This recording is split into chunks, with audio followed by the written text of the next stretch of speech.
Hey, what is up guys? How are we doing? And welcome back to a really special video because we've almost got a bit of exclusive news for you in terms of monitors, gaming monitors, and one product in particular that is going to absolutely blow your mind because the thing we've been wanting for a long time is finally here. The first one though is this one, and it is a console gaming monitor from Philips. So it's 60Hz, 4K, and this one really is all about almost like a bedroom sort of gaming setup. So it is targeted towards console gamers that use controllers, but by that, they essentially mean it's got a lot lower input lag than something like a traditional TV would. We've got HDR support. I believe this is HDR 600, I think. Yes, it is. HDR 600, that's right, I can retain information. I think that if I was sort of going to be buying either a monitor or some sort of television, I guess, for my bedroom, this is probably the sort of thing I'd be looking at because the image quality is very, very good. This one uses a VA panel, and because it's got HDR, obviously it's fantastic for games consoles and now more modern PC games.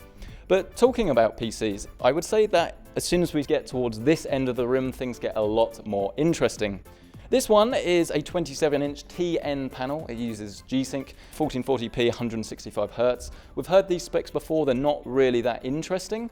However, when I actually started using this one, the image quality for a TN panel is so much better than I remember. They seem to be getting better and better all of the time, which means that we're getting more responsive panels, but also a lot cheaper panels that are accessible to everybody almost, and you can get a high-end gaming experience without spending an absolutely huge amount of money.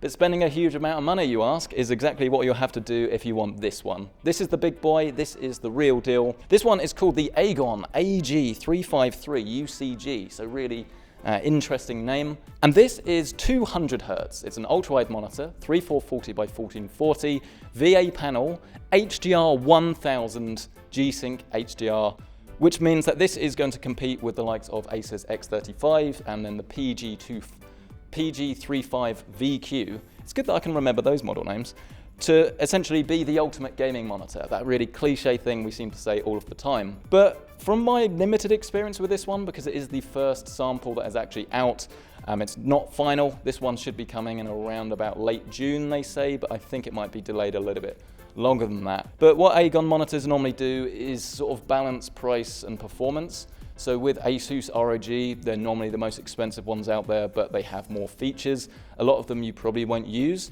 whereas this one is aiming to give you the panel, the full experience, but without actually having to spend extra money on things like RGB lighting that shoots out of the top of that.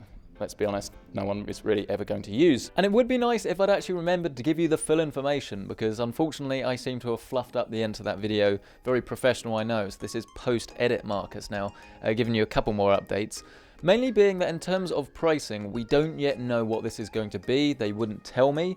I think this is partly because they don't know what they should price it at, but also because we don't have news from Acer and Asus about what their versions are going to be pricing at, and AGON probably want to be a little bit cheaper. Then the other thing is in terms of refresh rate, because it is a 200Hz panel, and this will work in SDR, looks like full color information. But if you want to play games in HDR, it's looking more like 144Hz. That's what it seemed to do when we put it into HDR mode. It would cap out at 144. You can probably lower down some of the color information to get 200, but not entirely sure. That is a little bit unconfirmed. But that will be in the full review. So if you do want to see that, please get subscribed. As soon as it becomes available, then I'll make sure that that review gets up. Obviously, it's very high priority, all three of those monitors. So if you're interested, please get subscribed. If you've enjoyed this video and this rather interesting format, shall we say, please do hit the like button. It really helps out massively. I assure you it is the entire key to YouTube success. So if you have enjoyed it, I really would appreciate that. Let me know down in the comment section below if you think this is just going to be too much money, and almost what your ideal monitor spec sheet would be and the price you'd be willing to pay, because it seems we're going crazy and crazier in terms of pricing, and I don't think that this is going to be a big seller. I mean, I'm sure there are loads of people that will buy it, but it's going to be very expensive basically. And obviously a massive thank you as well to Philips and AOC for actually paying my expenses to come out here. They flew me over, put me up in the hotel, so I can give you this coverage. I hope you've enjoyed it though, and I will see you in the next one.